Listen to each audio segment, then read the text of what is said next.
Buenas noches, bienvenidos a Signo Pesos, la economía al alcance de su pantalla. Estos son los temas claves de hoy. El gobierno prohíbe el desalojo de inquilinos. Esa y otras medidas fueron adoptadas para proteger a los arrendatarios que se están viendo en dificultades para pagar el alquiler de viviendas y locales. Los afectados se cuentan por miles. Alargar la cuarentena sería desastroso. Así lo advierte el gremio de los comerciantes ante la posibilidad de que el aislamiento se extienda hasta mediados de este año. Advierten que miles de empleos se perderían. Textileros piden ayuda. Así están cientos de empresas en el país, sin trabajadores, sin materia prima y con las ventas por el piso. Por eso piden alivios del gobierno para evitar la quiebra.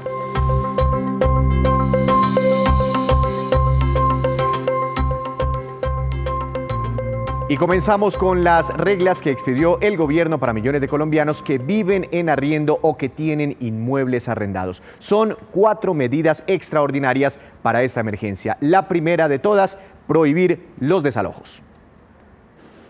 Estas son las 4 medidas anunciadas por el gobierno: no incrementar el precio de los arriendos, suspender las multas o penalidades, prorrogar automáticamente los contratos de arriendo a punto de vencer y prohibir los desalojos durante la emergencia. En Colombia no se podrá desalojar bajo ninguna circunstancia a una familia durante la declaratoria de emergencia e incluso 2 meses después. Los cálculos del Ministerio de Vivienda son que 5,6 millones de familias en Colombia viven en arriendo y el 90% de esta cifra pertenecen a los estratos 1, 2 y 3. Y para proteger a las familias, el gobierno estableció las reglas durante la emergencia con una claridad.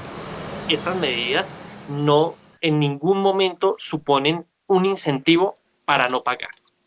Aquí el incentivo es para llegar a acuerdos. Aquí no estamos premiando el no pago ni posponiendo.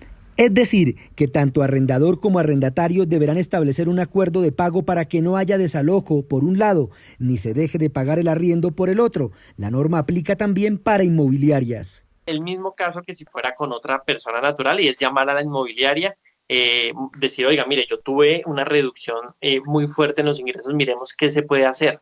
En este caso, las inmobiliarias también han sido muy receptivas. El beneficio también se extiende a las micro, pequeñas y medianas empresas. Ver cómo pueden facilitarle a las MIPYMES el mejor arreglo posible. De hecho, son relaciones de largo plazo, son relaciones donde se han construido confianza.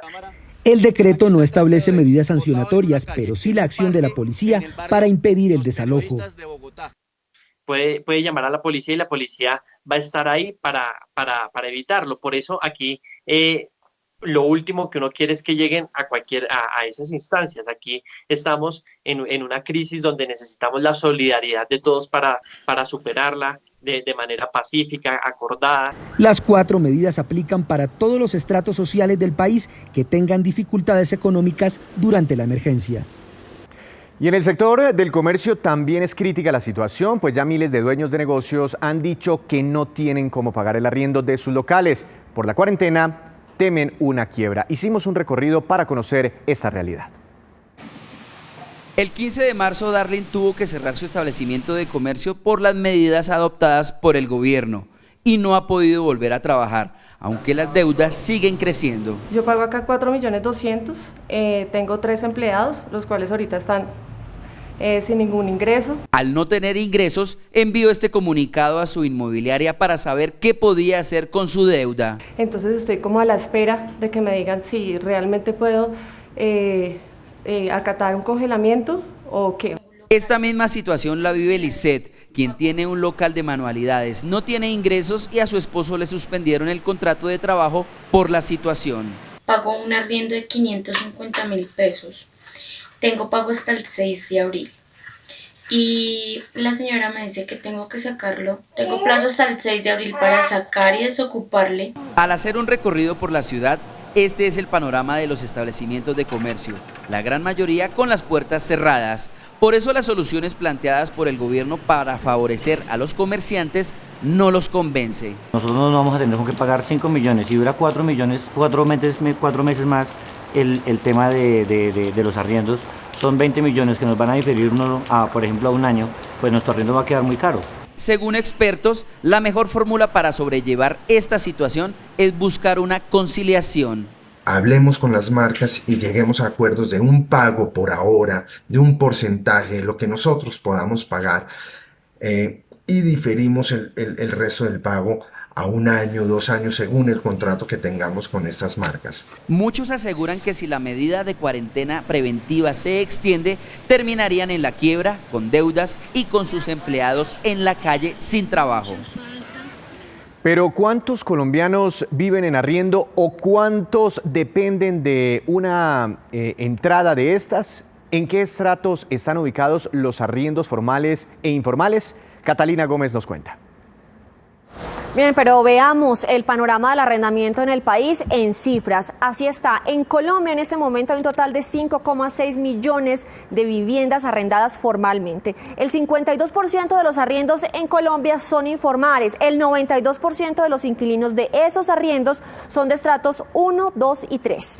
Y el 85% de las personas propietarias que ponen en arriendo sus viviendas se sostienen con ese ingreso y son también de estratos 1, 2 y 3. Y atención a este dato, en promedio una persona que toma una vivienda en arriendo se cambia cada 21 meses. Gracias, Catalina. Y por esta crisis social y económica que se ha derivado del coronavirus es que hay mucha preocupación por la eventual extensión de la cuarentena hasta junio o julio próximo, como lo anunció la alcaldesa Claudia López. Fenalco, el gremio de los comerciantes, acaba de pronunciarse. Ampliar la cuarentena hasta junio tendría unas consecuencias funestas para el comercio, especialmente para los comercios más pequeños. Pues porque ellos no tendrían cómo continuar funcionando y recordemos que esto es el 98% de la economía de los comerciantes que tenemos en Bogotá. Desde FENALCO lo que estamos es impulsando y aconsejando pues obviamente a todos cumplir a cabalidad con la cuarentena que hoy tenemos de una manera muy estricta. Esta es la forma de cuidar las familias y también poder cuidar a los demás. Inclusive estamos apoyando una propuesta que hay desde la Secretaría de Desarrollo que consiste en hacer unas pruebas de serología para ver quiénes son inmunes al coronavirus, de tal manera que estas personas puedan continuar con sus labores y eso pues, nos permite ir activando la economía poco a poco y seguramente una vez se levante la cuarentena, pues vamos a tener que empezar a trabajar diferente, a salir por turnos, de pronto evitando obviamente de todos modos cualquier tipo de conglomeración y nos preocupa mucho el tema del empleo, estamos trabajando en esto, hemos presentado 2 propuestas al gobierno, una primera propuesta que habla de un crédito blando con una gracia de 6 meses y 2 años posteriormente para pagos sin intereses y también que se permita a los empresarios hacer acuerdos con los trabajadores para poder conservar estos puestos y que durante la época de la crisis se pague menos salario del que se está pagando hoy en día. Disminuir salarios. Y de otro lado, el gobierno también abrió una puerta extraordinaria para que los trabajadores puedan retirar parte de sus cesantías para afrontar las dificultades. Sin embargo, esos retiros tienen ciertas reglas. Asofondos explicó cuáles son. La ayuda es para los trabajadores que están viendo disminuidos sus ingresos salariales por razón de la crisis derivada del COVID-19. La idea es que puedan hacer retiros parciales de sus cesantías para compensar esa baja económica, pero esos retiros están reglamentados. Si ganaban 2.500.000 y ahora solo ganan 2 millones, esos 500.000 pesos de diferencia podrán retirarlos mensualmente de su ahorro de cesantías y mientras dure la emergencia. Ahora bien, para retirarlos deberán presentar una certificación de su empleador donde conste su nombre, datos de identificación, el valor de su salario a marzo 2020 y el valor de esa diferencia que no está recibiendo el trabajador por la emergencia. Este documento debe allegarse vía internet o con llamada telefónica o yendo de manera presencial a las administradoras de cesantías tales como Colfondos, Porvenir, Protección y Old Mutual. Puede haber algunos afiliados que no tengan internet o que no tengan cuenta bancaria, a los cuales se les puede dar una cita particular personal. Esta ayuda estará vigente durante el tiempo que dure la actual emergencia. Además, los fondos privados no cobrarán la comisión que habitualmente cobran cuando se retiran las cesantías. Estas cesantías por ley solo se pueden retirar parcialmente para cubrir gastos de vivienda y educación del trabajador y su familia. Solo en esta oportunidad están permitiendo su uso para quienes ven mermados sus ingresos mensuales por cuenta del aislamiento. Eso sí, quien quede desempleado podrá retirarlas por completo. Es muy importante recordar que las cesantías son ese ahorro precisamente para estas contingencias laborales, precisamente para cuando uno está cesante, precisamente para uno cuando está enfrentando estas dificultades laborales, porque es el ahorro que permite estar mucho más tranquilo mientras se consigue un nuevo trabajo o mientras se supera todos estos líos de la cuarentena. En Colombia hay cerca de 9 millones de afiliados a cesantías que tienen ahorrados 16 billones de pesos. Esta norma no incluye el Fondo Nacional del Ahorro. La medida es solo para los fondos privados. Y mucha atención porque hace unos minutos la firma calificadora de riesgo Fitch Ratings rebajó la calificación de Colombia hasta BBB- desde BBB. Quedamos a un escalón de perder el grado de inversión, uno de los mayores logros que había conseguido el país en materia económica, porque eso nos permite acceder con mayores facilidades a bajas tasas de interés y a la inversión y también al financiamiento internacional. Esta decisión la toma por el doble impacto que está teniendo nuestra economía, el derrumbe del petróleo y la parálisis por el coronavirus. Fitch dejó la perspectiva de la calificación en negativa y cree que la economía colombiana tendrá una contracción este año del 0,5%. Para analizar todos estos temas sociales y económicos surgidos por la coyuntura del coronavirus, saludo a esta hora de la noche al doctor José Antonio Ocampo, exministro de Hacienda, de Agricultura y exdirector de Planeación Nacional. Estuvo hace poco en la Junta Directiva del Banco de la República. Doctor Ocampo, buenas noches, gracias por estar en Signo Pesos. Bueno, encantado de estar con ustedes. Doctor Ocampo, ¿qué significa para un país que le rebajen la calificación crediticia? Bueno, corre el peligro de que sea menos atractivo para algunos inversionistas extranjeros en particular.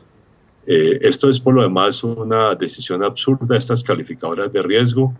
Yo precisamente escribí un tuit hace antier cuando a Colombia también le bajaron de estable a negativo la calificación de Standard & Poor's. Creo que ese no es el momento para que las calificadoras de riesgo estén tomando estas decisiones, que lo que están es favoreciendo la fuga de capitales desde las economías emergentes. A países que les ha ido peor, como a México o a Sudáfrica en estos cambios de calificación de riesgo, el golpe ha sido bastante fuerte. Es absurdo, ese no es el momento, dada la incertidumbre que hay en todo el mundo para estar haciendo bajas de calificaciones de riesgo. Doctor Ocampo, esto suena un poco técnico, que la calificación, que BBB-, ¿esto tiene algún impacto real sobre las personas, sobre los colombianos? Bueno, el problema básico más bien es la dificultad que tiene yo diría el gobierno para conseguir recursos externos. Y como el sector privado tiene o está atado, digamos, a las tasas de interés y los plazos que puede conseguir el gobierno, pues eso también afecta, digamos, a cualquier empresa privada que quiera ir al mercado internacional. Doctor Ocampo, en los últimos días varios economistas han dicho que en medio de esta coyuntura, precios del petróleo por el piso, parálisis económica por el coronavirus, debemos pensar en lo impensable. ¿Usted cree que todavía queda artillería para enfrentar la situación desde el punto de vista del gobierno y desde el punto de vista del Banco de la República?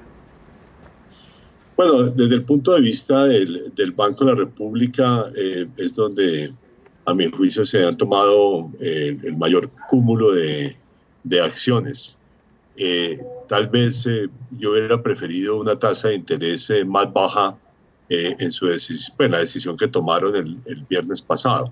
Pero bueno, la reducción de medio punto porcentual pues fue un paso positivo.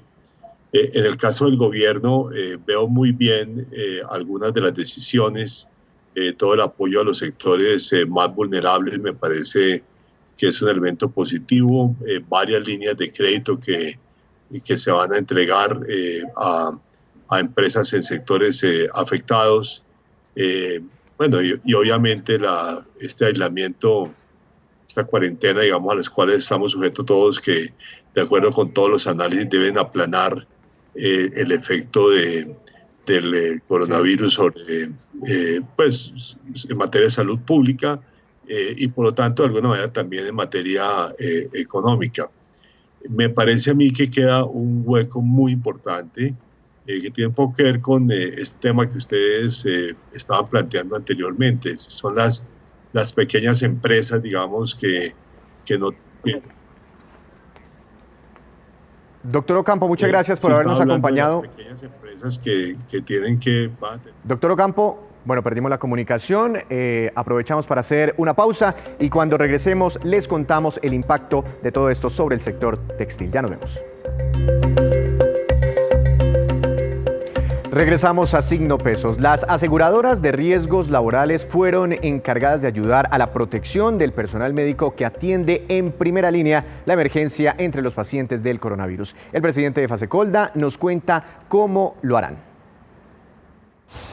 Por instrucciones del Gobierno Nacional y mientras dura la emergencia sanitaria, las administradoras de riesgos laborales destinarán 20.000 millones de pesos mensuales a la compra de equipos que permitan la protección de la salud de todo el personal médico que está luchando contra la pandemia. De esta forma, las administradoras de riesgos laborales contribuyen con estos verdaderos héroes que son la primera línea de batalla en la lucha contra el virus.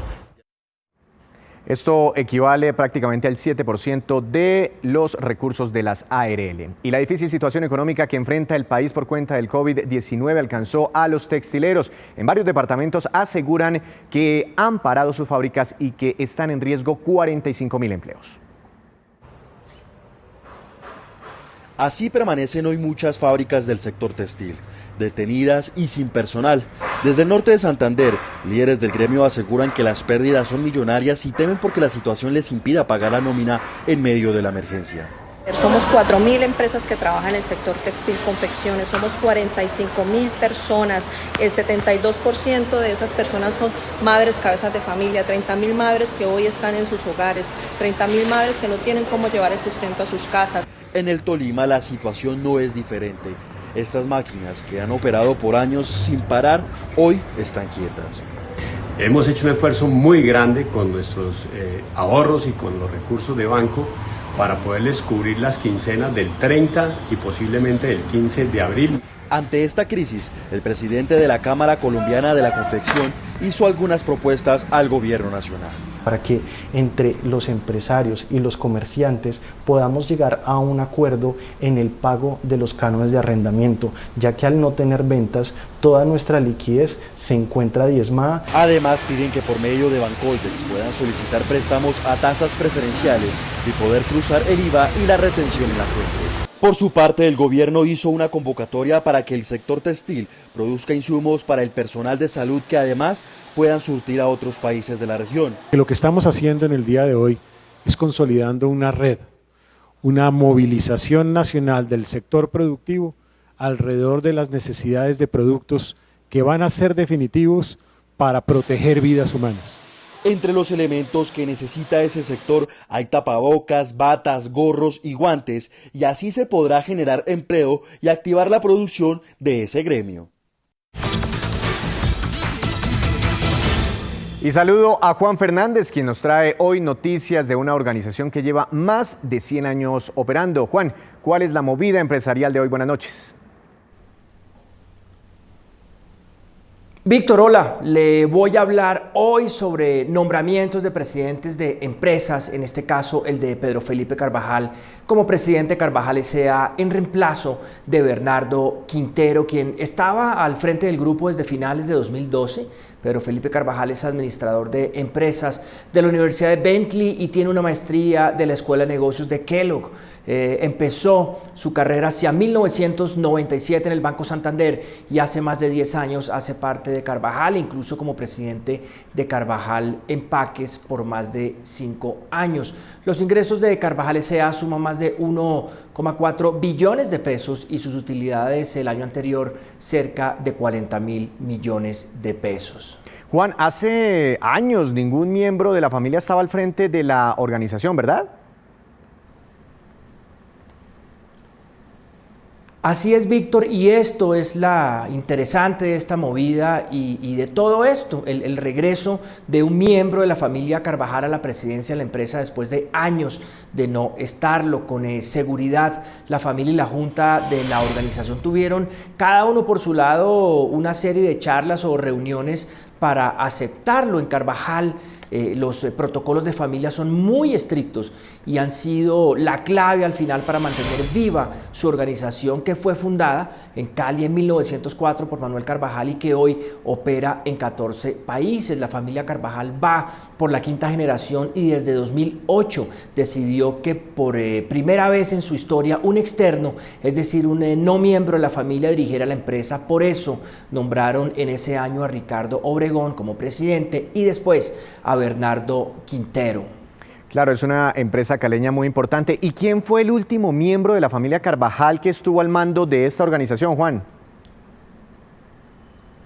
El último presidente, Víctor, de la compañía, miembro de la familia, fue Alfredo Carvajal en 2001. Reemplazó en su momento a Adolfo Carvajal, quien gerenció la compañía por casi 20 años, pero fue Alfredo Carvajal quien lideró toda esa organización interna de la familia y su relación con la empresa. Propuso crear un consejo de familia y que pues esta a su vez no se metiera en ninguna decisión de la administración de la empresa. También que tuviera instituciones de gobernabilidad sólidas, y esas decisiones de tener a la familia lejos de la empresa son las que han mantenido unida a los Carvajal, y ninguno de los grupos familiares ha vendido. Y eso es un reto. Hoy esa rama de los herederos de los Carvajal, y óigalo bien, suma unos 260, es una cifra enorme, pero a través de una firma llamada Inversanta Mónica reciben lo que han llamado dividendo social, y ahí se les da educación, salud, se les ayuda también con la primera vivienda e inclusive los ayudan con emprendimientos. Eso al final genera igualdad entre sus miembros. Desde el punto de vista de los negocios y cómo mantener una familia unida por más de 110 años alrededor de una empresa, con las implicaciones que sostiene, pues el de los Carvajal ha sido un caso de estudio inclusive de las universidades, y por eso, Víctor, este nombramiento de Pedro Felipe Carvajal como presidente, que marca el regreso de un miembro de la familia al mando de la organización, es importante. Pues muy interesante, Juan, muchas gracias, lo esperamos mañana con otra movida empresarial. Otra breve pausa y ya les contaremos nuevas medidas para proteger al consumidor. En instantes los detalles.